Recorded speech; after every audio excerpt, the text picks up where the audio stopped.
Welcome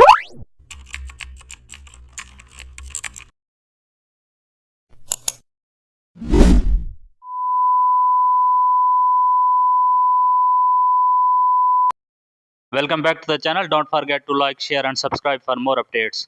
Today we are explore an amazing topic of Photoshop, how to design a minimalist arrows for UI elements. Select the custom shape tool and choose a simple arrow shape suitable for UI design. Drag to the create the arrow and hold shift to maintain straight elements. Apply a solid colors that match your interface color plate. Reduce the arrow thickness to achieve a modern minimalist look. Duplicate the arrow and scale it down for secondary UI placement. Now add a slight inner shadow to give the arrow subtle depth. Also adjust the angle of the shadow so the arrow looks natural in its direction. Place the arrow on a clean background to keep the focus on the element. Add a soft grid